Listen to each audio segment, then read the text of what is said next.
I want to welcome you today to this afternoon's official book launch. We are pleased that all of you are here as we discuss a new book that KEI recently published through our joint U.S.-Korea academic series. This series has actually been is over 20 years, but it has gone through a period of transformation over those last 20 years. For those of you who have been around with KEI for a while, you might remember these books. And then it went to this. And now today it looks like this.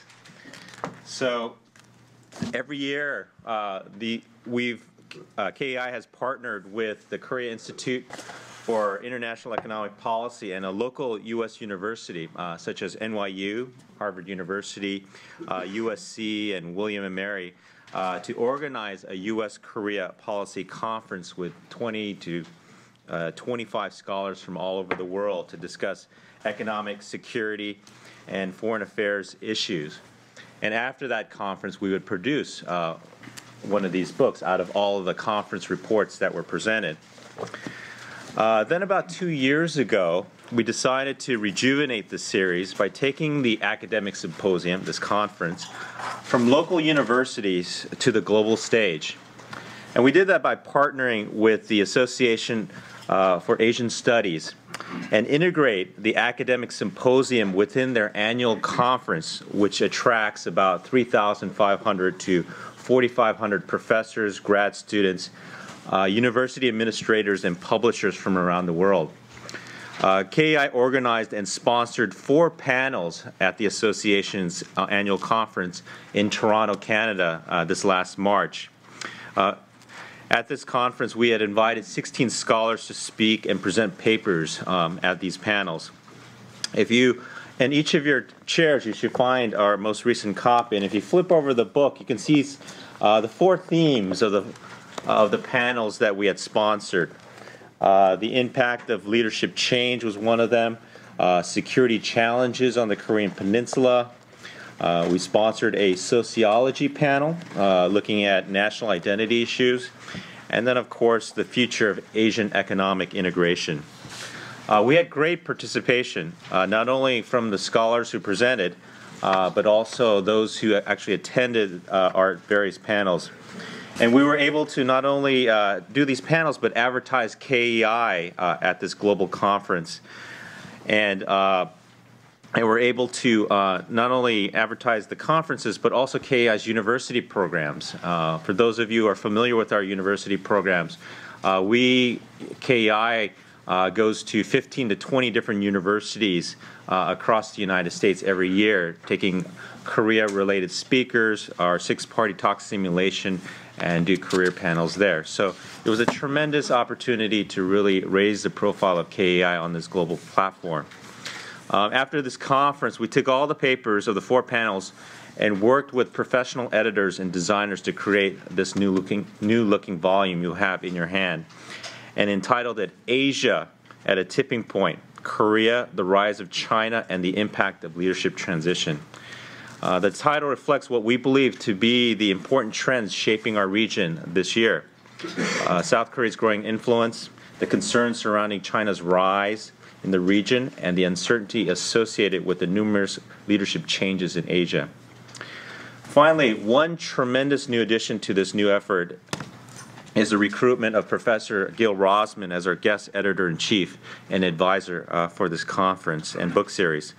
We were extremely fortunate to have such a distinguished scholar to join our team to help put together this conference and book. He assisted us in inviting leading scholars from the field, such as Professor Ed Lincoln, who is to my left, to contribute to this project as an author and a presenter. So I'd like to begin today's session by introducing our speakers. You have their bios in front of you, so I will just touch upon their background briefly. Professor Gil Rosman is the Musgrave Professor of Sociology at Princeton University. He recently published a new book entitled East Asian National Identities, Common Roots, and Chinese Exceptionalism by the Woodrow Wilson Center and Stanford University Press. Professor Rozman will talk more broadly about this book, its themes, and his contributions, as well as touch upon some of the papers, individual papers that were presented in all the panels. And then our second speaker will be Professor Edward Lincoln, who currently is a professorial lecturer at George Washington University and former director of the Center for Japan-U.S. Business and Economic Studies at NYU and economics professor at the Stern School of Business at NYU as well. He'll be talking about his contribution as well as the other papers that were presented in his panel. So I'll turn over the table to Professor Rozman. Thank you, Abe. When I was asked a couple of years ago to be involved in this project, I saw a really promising opportunity to help identify 4 panels that would be at the cutting edge of understanding the transformation of East Asia with Korea at the center. To be able to help structure these panels so we would have coordinated work, not just separate papers that sometimes occur when you have an edited volume, but really 3 or 4 papers on closely related topics, to be able to approach the authors and say, this is the area we would hope you can cover, get the feedback from the author, and then proceed to coordinate the panel proposals that went to the AAS to get first drafts of papers, to give feedback, and end up with more coordination. So by the time we showed up at the annual meeting of the Association of Asian Studies, we already had nearly finished drafts in good shape, and then we had our discussion and follow-up, and I think brought things together in a shape of which I'm very proud. So in addition to that, I was able to write introductions to each of the 4 parts, trying to show some of the common themes and challenges that were being addressed in those 4 parts of the book. And so now I would like to go through the first 3 parts and suggest what might be innovative, what was special in my mind about these contributions to scholarship, and then leave the economics section for Ed to discuss. We realized that 2012 would be a decisive year in leadership transitions in countries dealing with the Korean Peninsula and sort of the 6 parties to the 6-party talks. We were surprised, of course, by the exact timing of Kim Jong-il's death, but that got us into the mood as we were writing the papers to talk about leadership transitions. We didn't have a separate paper on Russia, but Putin's, we discussed Russia in the introduction. We have paper on Russia in the second section, and we were able to address Putin's return and his assertive responses, particularly after Medvedev, as one of his final steps before the announcement of Putin's return in running for the election, was to meet with Kim Jong-il in Russia. So leadership transition was a subject that we thought we could cover with new statements and be able to show the interaction, the overlap of these leadership changes. When it came to security, this was a year, of course, following the heightened security alerts of 2010, where there was much more attention to what would be the balance of discussion about what would happen post-6-party talks or renewal of the 6-party talks. So again, we could bring papers together to discuss a common theme of very timely importance. As a sociologist interested in international relations in Northeast Asia, I was particularly pleased that we could have 3 papers that would discuss the problems of community formation in the region. How despite the great economic integration taking place, how do you get increased trust, increased sense of common regional purpose, And I think one of the papers by a political scientist who's doing overlapping work with sociology showed the interdisciplinary value of this kind of analysis. And then finally, in the panel on economics, the discussion of the TPP versus ASEAN plus 3 regionalism seemed to me very timely. On the leadership theme per se, Jae Ho of Seoul National University focused on South Korean perceptions of China, elite perceptions, public views. He, of course, is the pioneer in studying Chinese-South Korean relations over the past 2 decades, written very interesting materials in English, and a very important book in Korean came out a couple of years ago, and has interviewed extensively in both capitals, and was suggesting how policy formation in South Korea relates to perceptions. Points to 2004 as a watershed, a turning point, when previously the views of in South Korea towards China had been positive and improving, and afterwards they became more critical and getting worse. He suggests that increasingly there's been a zero-sum approach to the United States and China as the 2 alternatives for South Korean policy. And that policy change has been largely corresponding to public opinion change, both in the elite and in the public level. And now he argues that we are facing a neck-and-neck election of vital importance for deciding what the direction of this zero-sum so-called decision-making will go. So I think this is a very strong understanding of what is happening in South Korea and where the election may take that country, given the trends he traces in recent years. I don't think there's any paper that overlaps, any publication that overlaps closely with what he's been able to accomplish.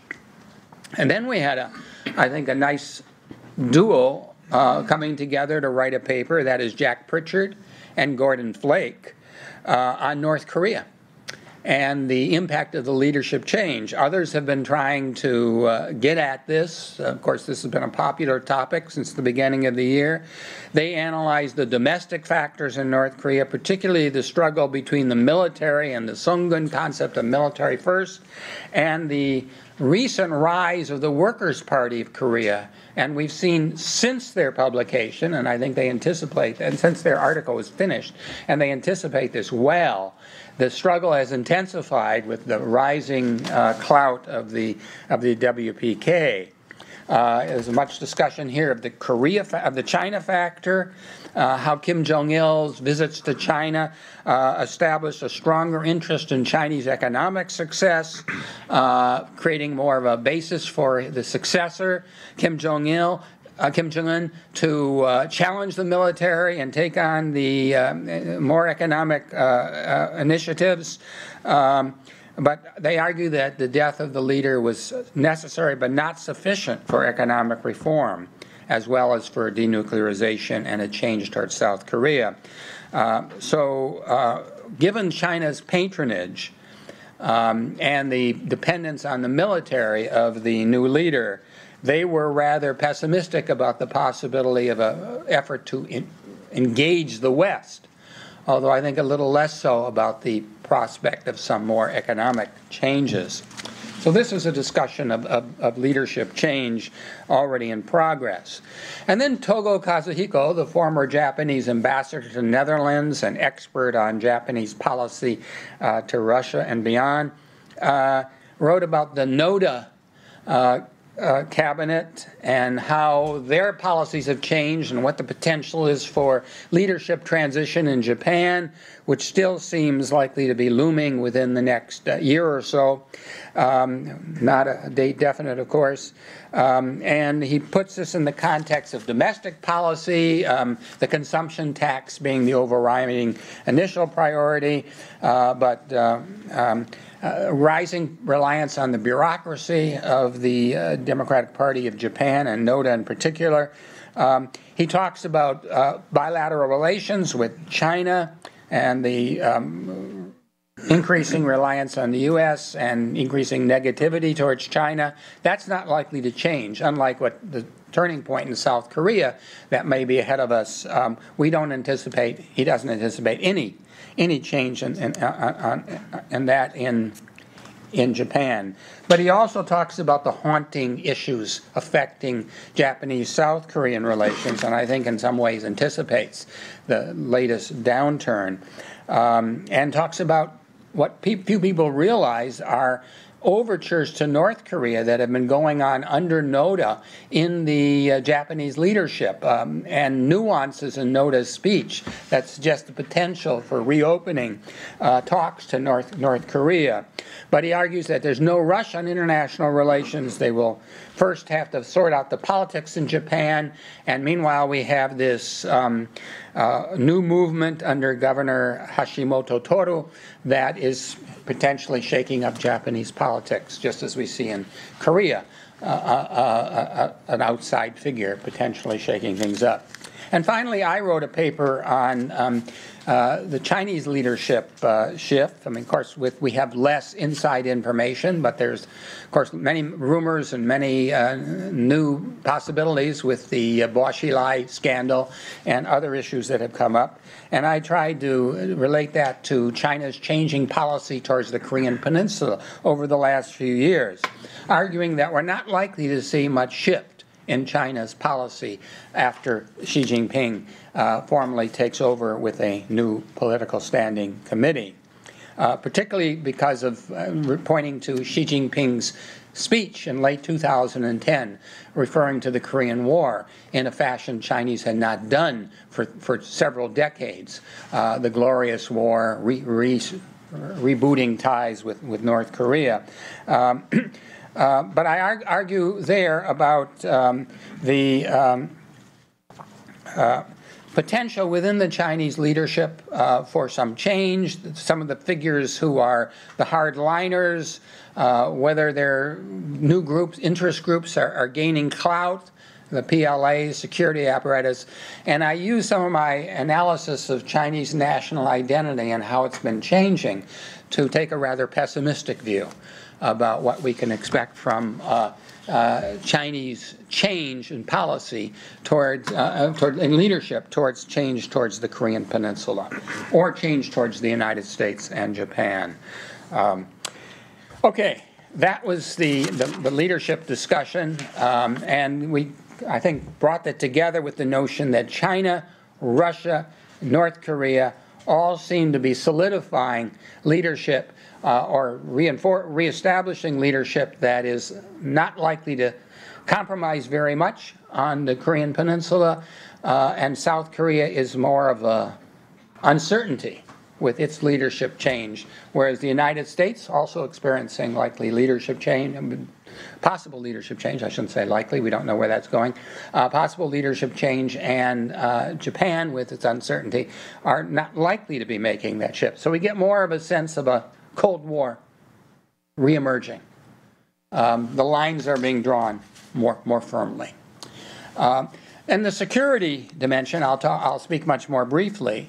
There we had a paper by Andrew Scoble on China, talking about China's security debates, suggesting that China is moving from balancing North and South Korea to bandwagoning with North Korea, eager to support its transition, and even though there was hesitation referred to in March when China was disappointed that the Leap Day agreement fell through, there's no suggestion here that China will shift its position supportive of North Korea, gradual change and stability, with the word stability really in parentheses, referring to something much more about China's regional strategy for limiting South Korea's potential to reshape the peninsula and the United States' role in the region.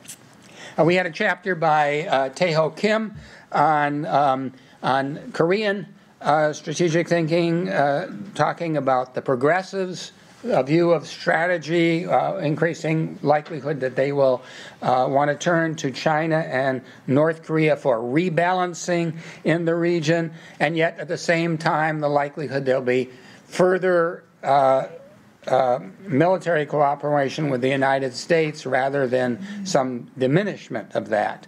And that creates a kind of tension in South Korea. We saw that tension under Roh Moo-hyun, and we're likely to see more of it in the coming period. Steve Blank wrote a paper on Russian strategic thinking and argued that Russia sees the U.S. overwhelmingly as its strategic threat, and therefore it will keep bandwagoning with China. That has been the trend recently. It will blame Lee Myung-bak for the lack of progress on the Korean Peninsula more than it will blame North Korea. And even though it was more disappointed by the failure of the Leap Day Agreement probably than China in March, its position is not likely to shift substantially. And then we had a paper from Michishita about Japanese discussion of the military threat from North Korea and various North Korean scenarios that might cause Japan to respond, and what kind of military readiness is emerging in Japan. I haven't seen anyone else discuss this, and I think it really is to cover some very interesting new ground. There's a sense of urgency, but there are no obvious solutions to what Japan is doing and discussing militarily in response to what might happen as North Korea shifts ground. So the United States is not discussed directly as a central theme in any of these papers, but it's in the background of all these papers because of the great interest, of course, in its strategic role. So those are the strategic papers. Finally, I will discuss the probably less familiar topic of identity and relations in East Asia. What we've seen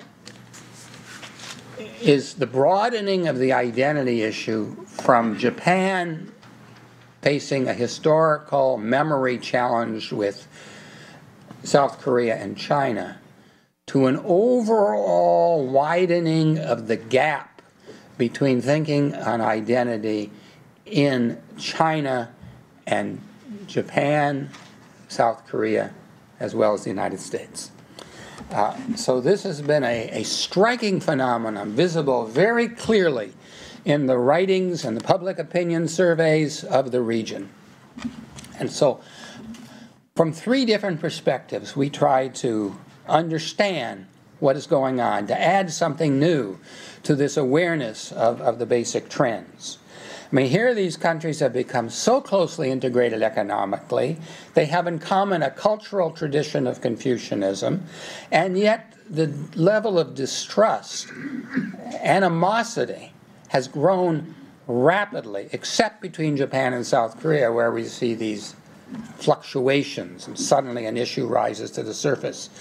But as discussed actually in both the Eastleigh paper and my paper, we see an overall narrowing of national identity differences between Japan and South Korea.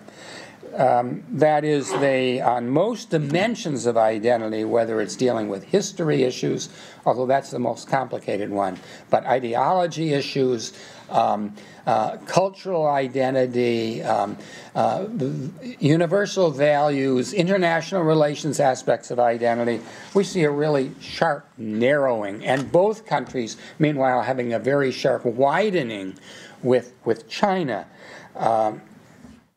So in the case of my analysis of the sort of the culture wars, I see them not decreasing but growing. And South Korea faces particular challenges with its neighbors. And so one has to start by saying, what about South Korea is helping to produce this gap widening?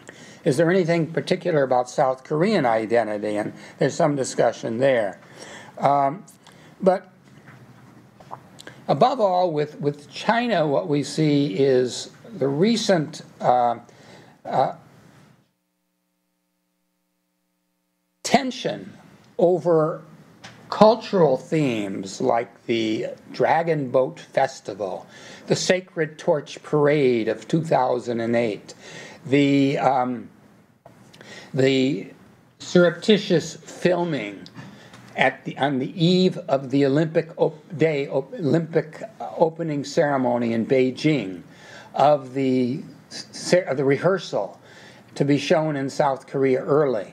There's these issues have just caused so much offense. And then the way the Chinese have responded, beginning with the Goguryeo historical issue, and how it's just gone from bad to worse, and how the writings, particularly in China, have amplified these differences and sort of demonized almost every aspect of South Korean history and South Korean culture in response to this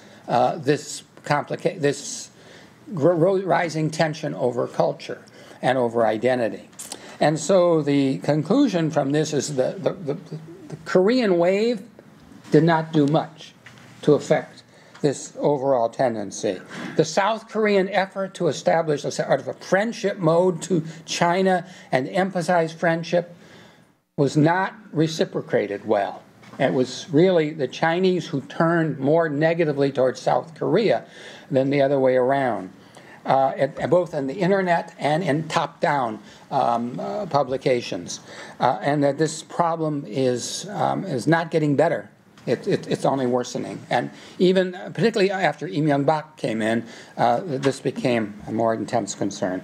So this is one theme. And then we have a paper by Easley, Leif Erik Easley, where he talks about security and trust, relates national identity to mutual trust.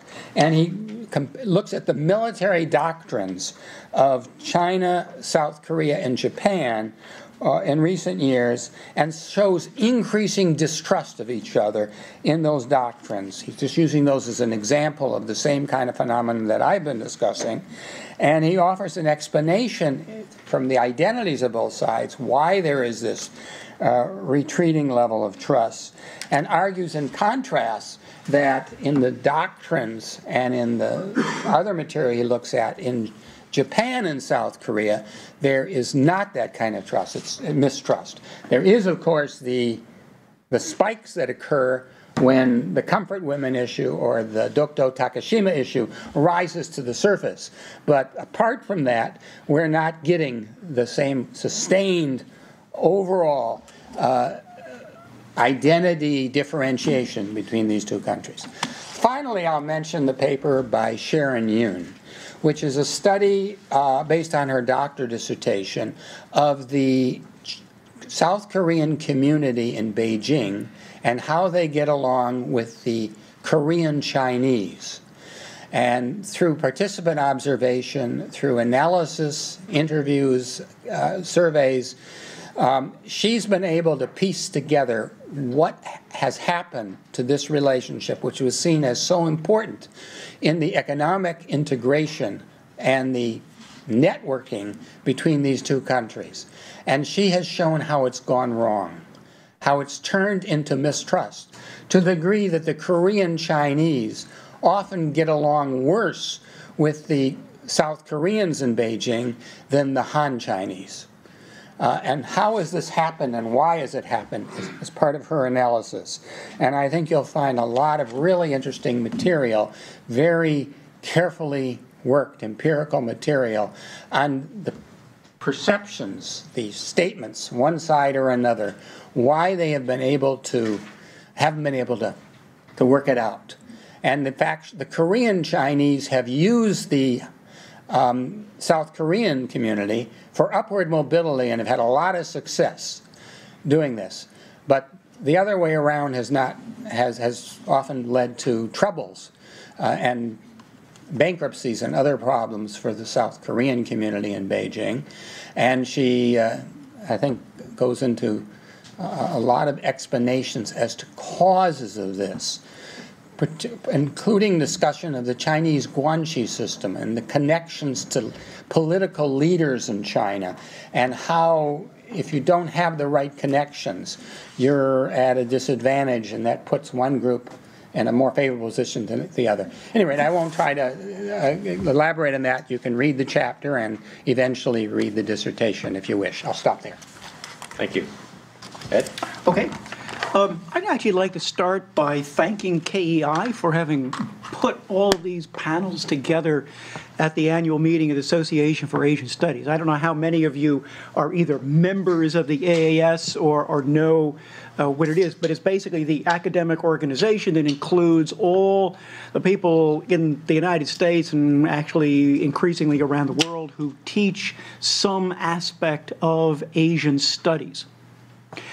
The AAS and Asian studies in general in the United States has a problem, is that the bulk of the professors and what is taught are in areas of language, linguistics, history, art, religion, not political science and economics.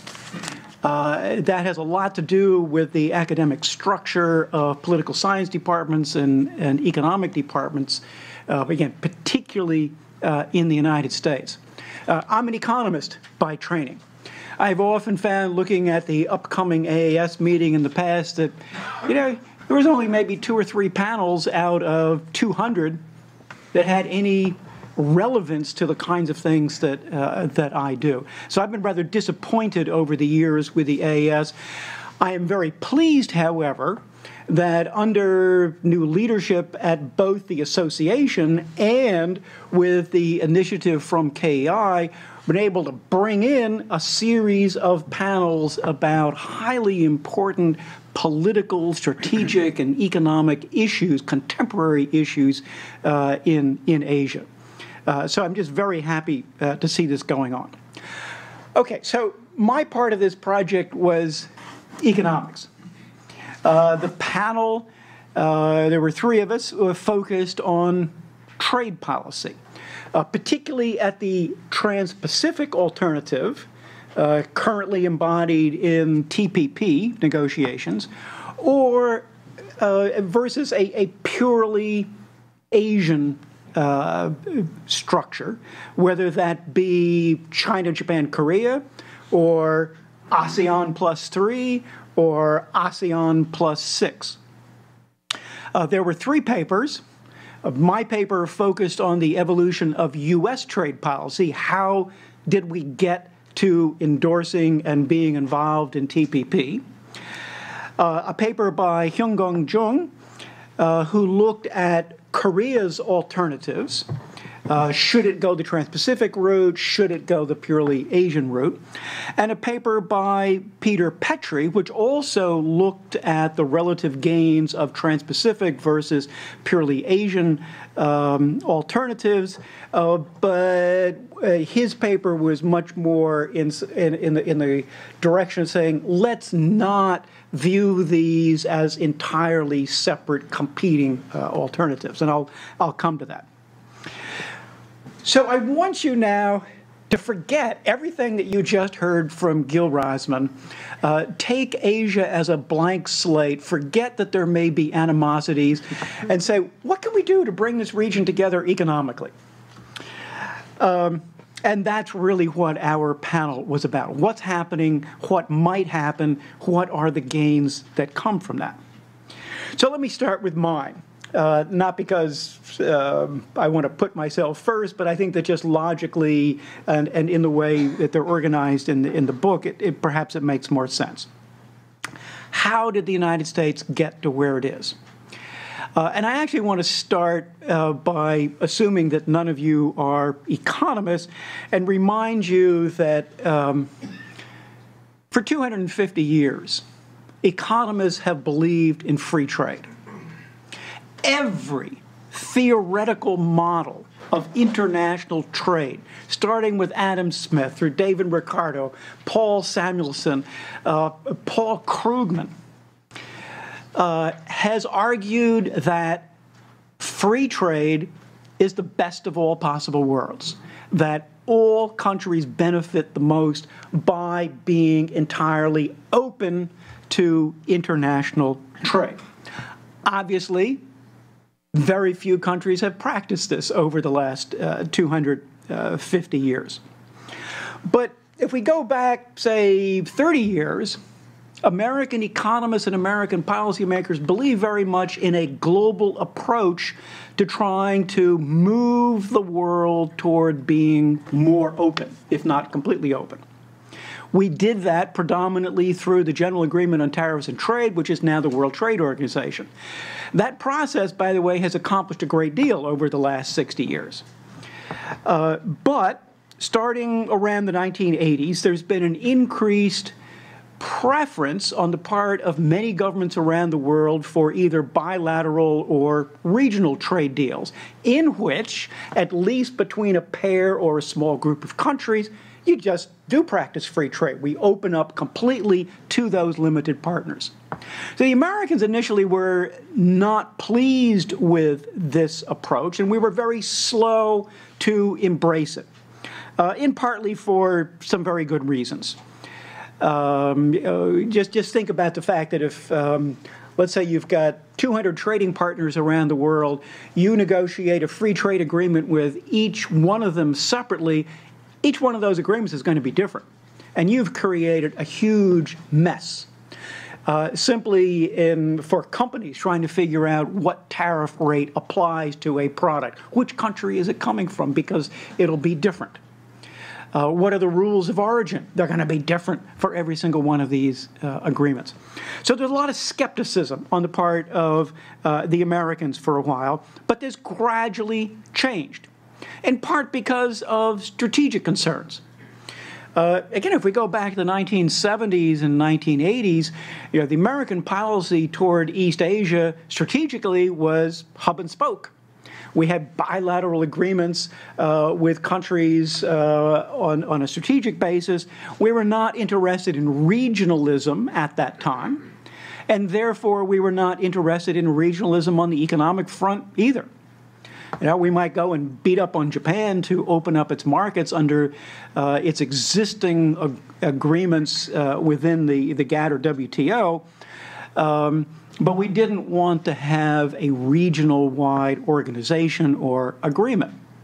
Until we get to the end of the 1980s and began to recognize that if we weren't going to be involved, the rest of Asia might go, or East Asia might go off and do it all by itself. So suddenly we became interested in APEC, which came into existence in 1989. We then attempted to use APEC to push a trade agenda. That failed. We didn't do a whole lot during the 2000s. The Obama administration coming in actually initially really didn't have a trade policy. One could argue that that was probably an outcome of the incoming administration feeling beholden to trade unions, which have become increasingly protectionist in the United States, but understanding that it was not a good idea to move in a protectionist direction. So what do? Nothing. Just let things sit where they are.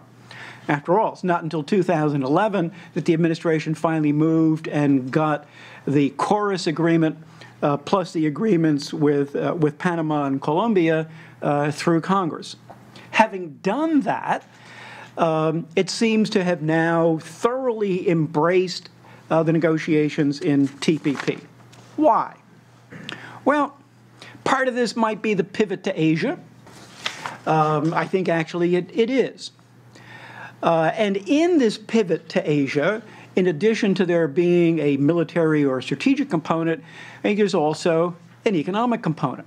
I'm actually very pleased to see this because I think we went through the Bush administration, the George W. Bush administration, and largely ignoring economics as a component of strategic policy. And so my sense is that the Obama administration is kind of coming back to this broader definition of how do we pursue our strategic interests around the world. You include economics. And what does that mean? Well, one easy thing is to say, hey, let's just be more open to one another. Let's have a trade negotiation. I think the administration also may have seen this as a stepping stone. Ultimately, like, say, maybe some previous administrations, there was at least some interest in the idea of having a broad Asia-Pacific free trade area or opening up becoming more open on a broad trans-Pacific basis. Fred Bergston has dubbed this the FTAAP, the free trade area of the Asian Pacific. TPP doesn't include all the countries in APEC, but it could be viewed as a stepping stone in that direction. This policy, I think, is also consistent with the evolution of American policy toward China. China is not in the TPP negotiations, and we have kind of deliberately not invited them at a time when, as you've heard between China and Korea, China and Japan, some deterioration in relations between China and the United States. So it was an example to say, you know, if you want to be more aggressive, we're going to counter that.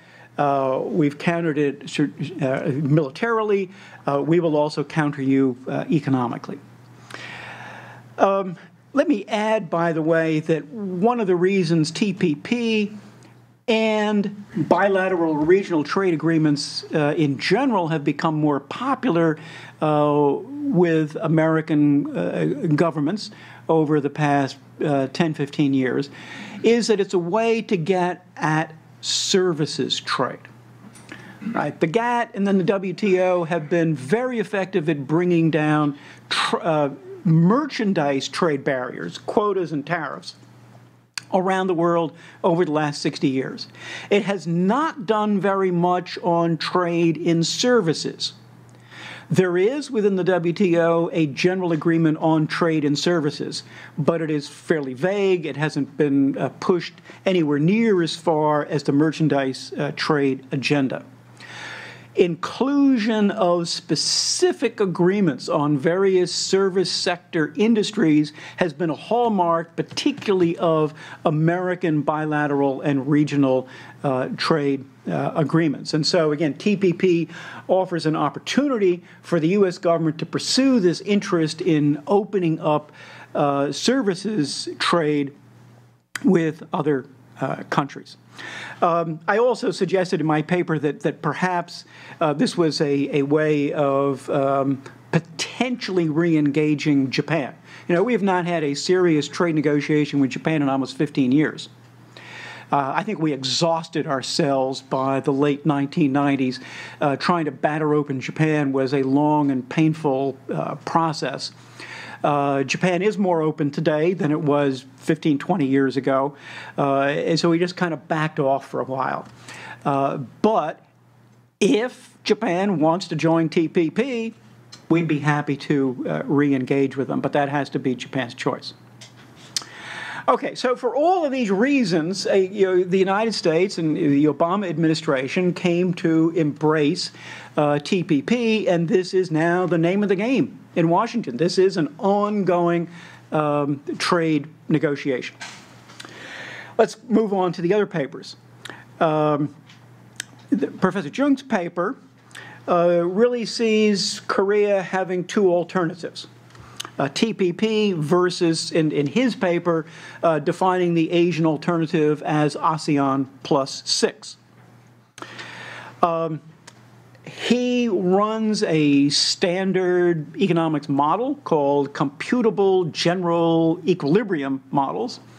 You have this, very complex data set, and you say, okay, let's calculate what will the level of GDP be without a trade agreement, and what will it be with a trade agreement. And the conclusion that he comes to is that actually probably the ASEAN plus 6 alternative yields bigger benefits to Korea than TPP. This shouldn't be a surprise, right? Korea already has the Chorus Agreement. The United States, among the TPP negotiating countries, the United States is by far the most important from the standpoint of Korea. Right? The other members of TPP are all relatively small countries with which Korea has only limited trade. So opening up with those countries just isn't going to make that much difference. Whereas ASEAN plus 6 would include Japan and China, for Korea. You know, two of the other really big markets for Korean products. So it's not at all surprising that this would make a difference. But I do find it interesting that he does see this as an either-or decision. Korea should either go toward TPP or it should go down the ASEAN +6 route. And in the end, he actually adopts a very cautious stance and says, well, why don't we just stand back and wait and see how these alternatives begin to play out before we make a decision. And again, you know, I think this is probably a logical conclusion for a Korean analyst to reach, looking at their own country. Because you've got chorus. Korea also has an agreement, a free trade agreement with the EU. So Korea's made a lot of progress in greater openness toward two of its biggest markets. So there's no particular rush from the Korean standpoint. Then we come to the Petri paper, who he also sets up two different routes, TPP versus an Asian route, which he defines more as starting with Korea, Japan, China, CJK, and then perhaps evolving from that into ASEAN +3, and then we'll get to where that goes afterwards in a second. But and he calculates the benefits that is similar kind of computable general equilibrium model, the kinds of benefits that come from these. But what he wants to suggest is that these two routes could be pursued in parallel and that they could eventually come together with a final step maybe 10 years from now, 15 years from now, an agreement that links together the United States and China. Whereas as Chung saw either or, Petri's trying to get at the idea that maybe we can have this whole thing converge. Again, this is kind of, you know, FTAs as building blocks toward free trade, which has been a common theme among some economists for a long time. So those are the three papers that we had. You do now need to wake up and remember everything that you heard before I gave all of this kind of straight economics talk. Where things go, of course, is not a matter of economics and economic models and their calculation of benefits, but politics. And obviously the politics for all of this remains very complex, as you have heard. You know, even for Japan. You know, for me, Japan joining TPP is a no-brainer. It's just the obvious benefits. That's the obvious thing that Japan ought to do. Are they going to join TPP? Probably not. At least not under the current government in Japan, even though the Prime Minister personally expressed a desire to have Japan join this outcome. As an economist, though, I will simply conclude by saying, I really hope we do move forward. TPP is already an ongoing discussion for the countries that are currently involved in it. It is certainly possible for Japan, Korea, or anybody else, including even China, to be added into TPP at some later date after the agreement among the existing negotiators is finished. So we've got that. All of the Asian-only alternatives are still just in the potential stage. There's no negotiation going on. There's no problem, as far as I can see, with any one of the variations. CJK, ASEAN +3, ASEAN +6, fine. Do it if it is politically feasible to move in that direction. And with that, I'll stop. Great. Well, thank you very much. Thank you for that insightful and at times provocative assessment of our future and the trends that are taking place in the region. We're going to open it up to the floor now for your questions.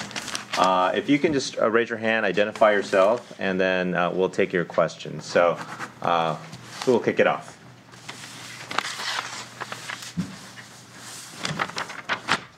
Yes, please. Doug Berger, Global Policy Group. last point that Ed Lincoln was making on Japan and the TPP. I was curious. I mean, that's kind of the conventional wisdom, I think, but it kind of looks through the agricultural lens, and the U.S. auto industry seems not too excited about all this. I mean, it seems to be kind of a negative perception of Japan in terms of TPP. How would, for example, though, sort of the natural gas export issues start to play into that? I mean, Japan, in order to import U.S. natural gas, has to be a member of a free trade agreement or get otherwise some kind of exemption. Is something like that, could that change the dynamic within Japan's politics and within U.S. politics in terms of event? I'm not sure I have a good answer for you. My guess is no. So long as Japan could get natural gas through some kind of an exemption, I think they would probably say, well, let's just go down that road. The United States would probably do that for Japan. Because going down the FTA road might be perceived as too difficult. And actually, just to add on one bit of clarification of why it might be too difficult, my own personal, not terribly professional political judgment about Japan is that Prime Minister Noda's big thing was to get the consumption tax increase through the diet. He's done that. It's rare to see a prime minister who tackles more than one unpopular issue and gets away with it. In fact, it's not even clear he's going to get away with this one. That in the end, he may not last that much longer, partly because of this. Yes, please. On the question of free trade, it seems. On the question of free trade, it seems like recently there have been more news stories and some political people talking, saying that the U.S. trade with China, for a number of reasons, is just too imbalanced and is not being beneficial to the U.S. Dr. Lincoln, do you see any, or either one of you gentlemen, do you see any actual change coming in the U.S. where you might see some pressure back against the completely open free trade with China?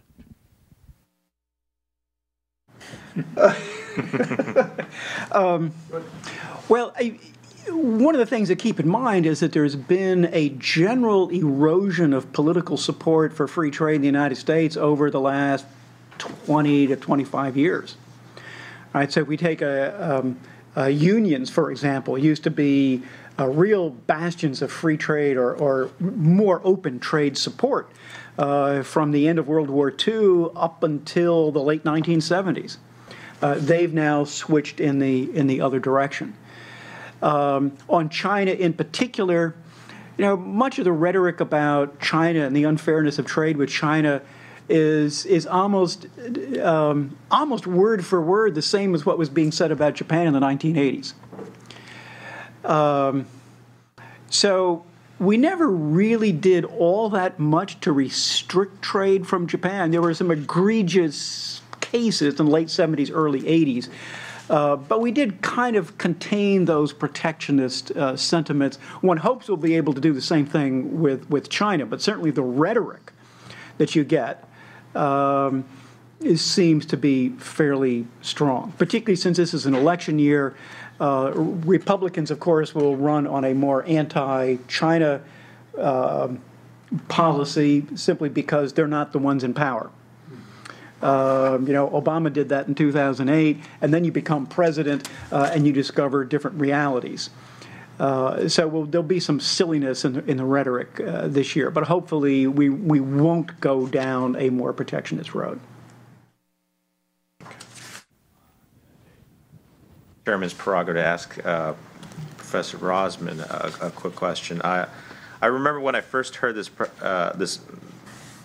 sets of panels at AAS, I was reminded how troubled I was, and by the assessment, because the metaphors of Cold War and these kinds of identity issues and distrust were part of the presentation. And so my question is are we on this? Is this a slippery slope toward a period of heightened tensions in the next, let's say, 5 to 10 years, or is there something that can be done to perhaps prevent this from occurring. But what you've discussed is there are negative trends at the policy level as well as the grassroots level as people are dealing with these identity issues. So, Yes. Well, this is a difficult question to answer. What are the long-term trends? I think China, and I think you can get this impression from my talk, China is the driving force. Now, if we go back to Andrew Scobell's point that China is in some sense bandwagoning with North Korea, you could say, well, North Korea has a certain driving force factor too. But I think ultimately China only goes along with North Korea to the extent it figures things are convenient for it. So I really see so much depends on China. And whether an American administration approaches China emphasizing engagement, as Obama did in 2009, or starts off emphasizing more strategic competition, as Bush did in 2001, I think is much less important than what China's strategic thinking and identity thinking is and how it's evolving. So that's my starting point. I do think, though, that these things can easily turn into a kind of downward spiral when one side starts demonizing the other and emphasizing competition over cooperation. It leads the other side to become more negative too. Also, the rise of China is becoming more poignant, and the potential for a U.S. backlash. I don't think it's just the language of the Republican Party reflecting the natural position of the outsider. I think it's reflecting the potential in the American public to see China in more negative terms, that it's going to be harder to overcome in this country. But that's, in my mind, secondary. Because above all, I reflect on what happened in 2009-10 and how we got into this deterioration in bilateral relations when Obama was so keen on improving relations and establishing agreement on such issues as nuclear proliferation, climate change, new economic arrangements for the international community through G20, stronger strategic and economic dialogue with a very important military component, and sort of the especially measures to reduce the potential of a military confrontation. And all of that has turned out not to work. We've been going in the other direction. And so you have to say, well, what will turn things around? And so that really is an analysis of, it seems to me, internal dynamics in China, as well as Chinese perceptions of the international community and the spillover effects of what Chinese are doing to other countries. I would add to this picture that in 2009, China had the most positive leadership it could ever have expected from Japan. Hashimoto and the DPJ came into power talking about fraternal relations and an East Asian community, offending the United States, not just about the Okinawa Futenma base, but about other matters. And the response in China was not to be interested, to give very little, to discourage the Japanese. It wasn't just that the Japanese leadership was frightened by the new tensions with the United States over the base issue. They didn't get from China, and in the internal Chinese discussions and writings about this, Japan wasn't taken seriously because China demanded much more from Japan, and there was no chance that Japan could go that far. And so that's why I'm pessimistic, and I see this potential for a Cold War. But my response to this is we should keep trying for engagement, for narrowing the gap, to reach out to Chinese leaders and try to narrow, but we have to prepare for the alternative. Thank you. Please.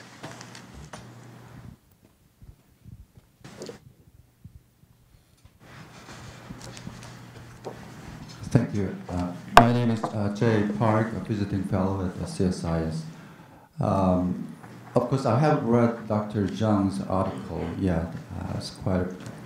I have to be cautious in making a comment based on Professor Lincoln's brief comment on his article.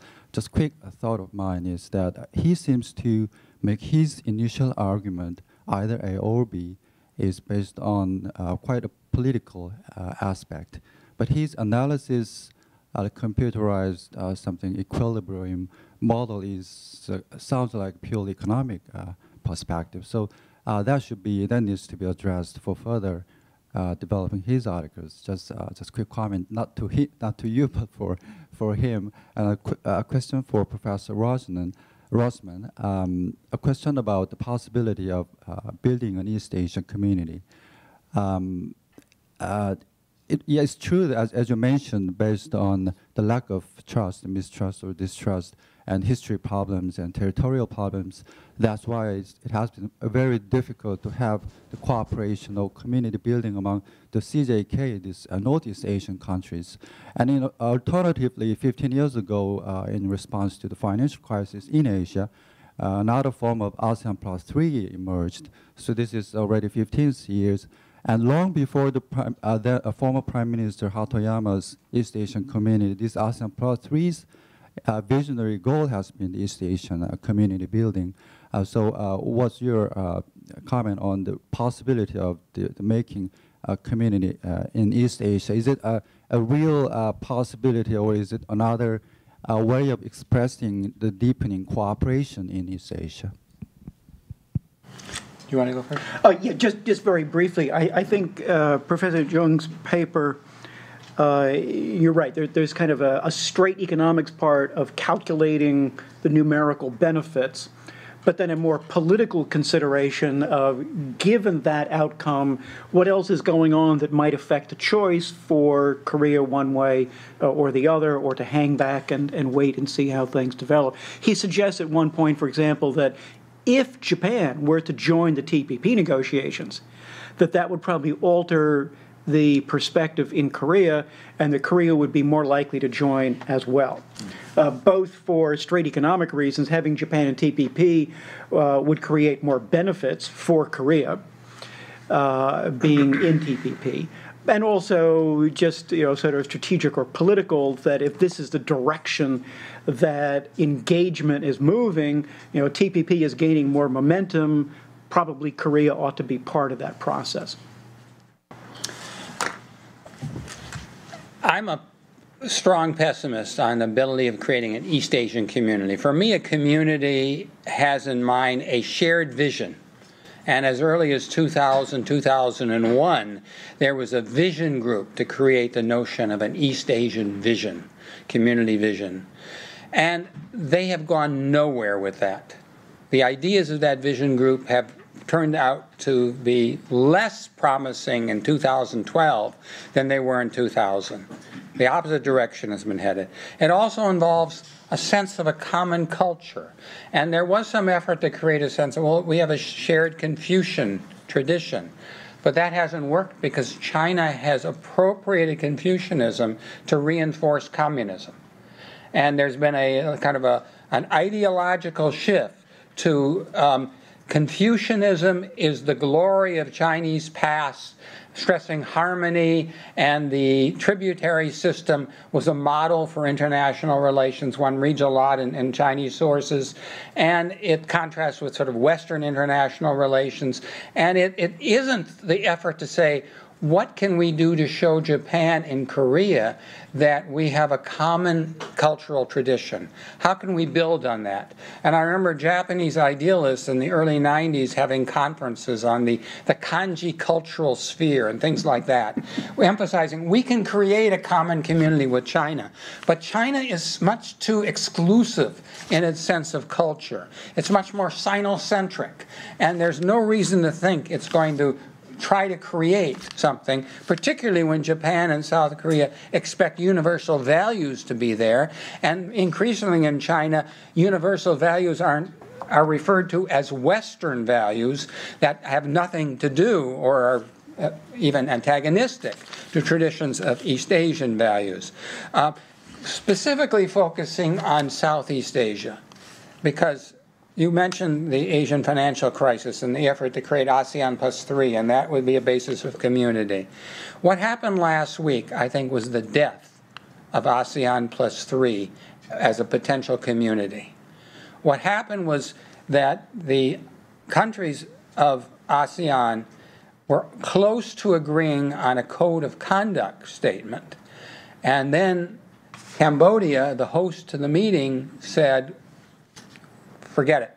Nothing can be in the communique. We refuse any mention.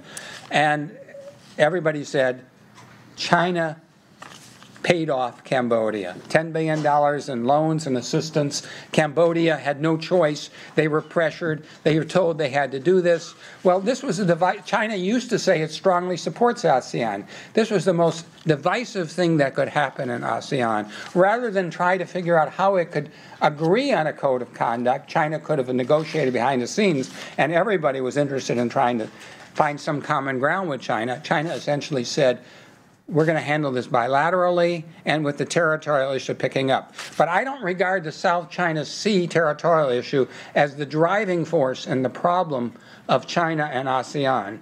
I think that's just a symptom, and that the real driving force is that China, as many Chinese sources argued in recent years, China was seeking a kind of exclusive regionalism that would be centered on China, a kind of Sino-centric region. And the countries of Southeast Asia rejected it and were turning more to the United States, not just for security, but for the balancing that China would not accept. And therefore, it was reluctant to accept that kind of community. The kind of community China wants, unfortunately, from all the evidence I can see, will not bring any other country to join. Even the Shanghai Cooperation Organization, which is seen as sort of an alternative community, won't go that far because Russia and China, as much as they agree on so many things, do not agree on the cultural issues that would be involved in a community. Yes, please. Steve Winters, local researcher. I'd like to direct this to Professor Rozman. That so many people, you mentioned the importance of having the right connections and influence to be successful in China today. Many Chinese scholars point to the influence of so-called princelings and so forth. In any case, you can definitely, from a sociological standpoint, begin to get the outlines of what the actual power class with the power and the influence in China is. There may be some other competing groups in the military, but let's just stick to the princelings. But to follow up on that, there seems to be so much interaction between that group, considered as a family group, and institutions in the West. I mean, we see so many things, children at Harvard, the Beaujolais Sun, so forth and so on.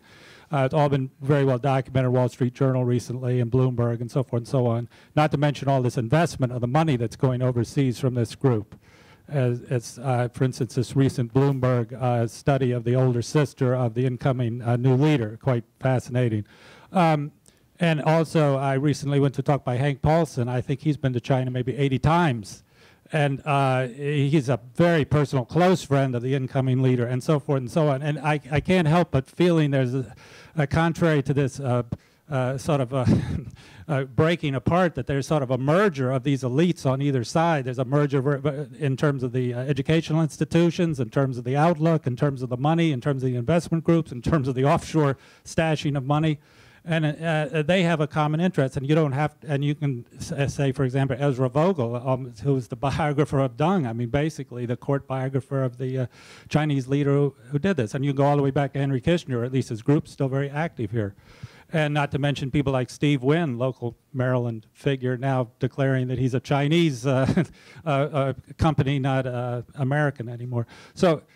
Doesn't this sort of go, doesn't this sort of, from a sociological standpoint, sort of show a certain growing together merge of elites? And certainly with, I'm going to end right here, with, as Mr. Paulson mentioned, this recent meeting of the CEOs and ex-top leaders of China, and then the previous meeting of top US CEOs and Chinese CEOs, you really see from the elite level an extreme merger going on, and I don't think anybody at that elite level wants to have anything disturb this process. I appreciate your comments, because I think they brought out what many people think, and what I think has become a sort of an undertow in U.S. discussions of China leading to optimism. And there's something strikingly different about the Sino-U.S. relationship and the Soviet-U.S. relationship. We didn't have these kinds of networks with the Soviet Union. And the Chinese have very astutely planned their individual careers to maximize their international opportunities and mobility, and I think their national rise. But I come to a very different conclusion from you. I don't see convergence. Right, and I know you expect that. I don't see any merger. I think that in China, the private sector has been losing ground to the state-owned enterprises. If you say to me the Chinese population, in terms of their thinking, their entrepreneurship, and so on, there is so much to admire, and there's so much that suggests the possibility of that kind of convergence. But if you say the Chinese leadership and its strategy for building comprehensive national power and for fighting against cultural imperialism, for protecting cultural security, the main theme of the plenary session of the Chinese Communist Party and last fall, when Hu Jintao gave a very important speech about the growing antagonism between cultures. The culture war really was more a Chinese term than anything I've seen here. This is absolutely against the kinds of networks you're suggesting. And these individuals in their careers, economic or educational, are pursuing what makes their own advantage positive. But that, I think, has very little to do with the national leadership and their national strategy. Therefore, we have to change our paradigm, I would argue, for understanding the nature of Chinese development. The views we've had in the past seem to me to be too narrow. And democracy versus authoritarianism, economic integration means network convergence, and so on. That seems to me exactly what China has been aware of and trying to prevent since 1989, especially when they declared that the Soviet Union was falling and communism fell in the Soviet Union in 1991 because of bourgeois peaceful evolution. Culture is the main battleground. Okay, let's take one final question. Yes, Dave Fitzgerald, private consultant. One brief question about the TPP. There used to be a lot of enthusiasm in Washington for conclusion of a TPP by the end of 2012. You think 2014 is more likely, 2015? It would seem to be unlikely that Japan would formally drop out or that we would ask Japan to leave. So we're sort of become prisoners to that rather than really trying to do something without Japan in the TPP. You can't really market the original membership of the TPP in the American political atmosphere now, it would seem to me.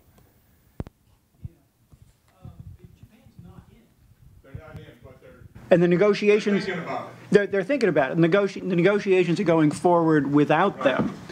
If Japan were to say, 3 or 4 months from now that they did want to be in, I suppose, yes, that probably would push the conclusion of the negotiations back another year or so to 2013 or 2014.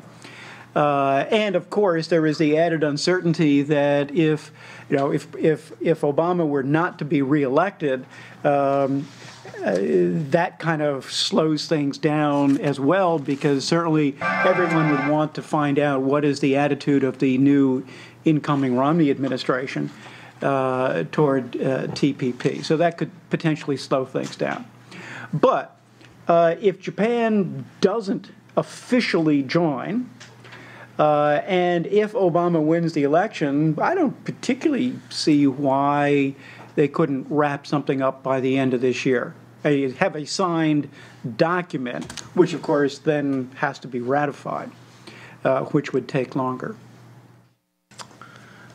Great, thank you very much. Before I conclude, I just want to encourage you that KEI will be doing the same thing at the 2013 AAS conference, which is in San Diego. So if any of you are joining the annual conference, AAS conference in San Diego, we'll be hopefully sponsoring 4 panels there, and Professor Rozman will also be the contributing editor-in-chief for that as well. So with that, please help me thank our guest speakers today. Thank you very much. Thank you very much.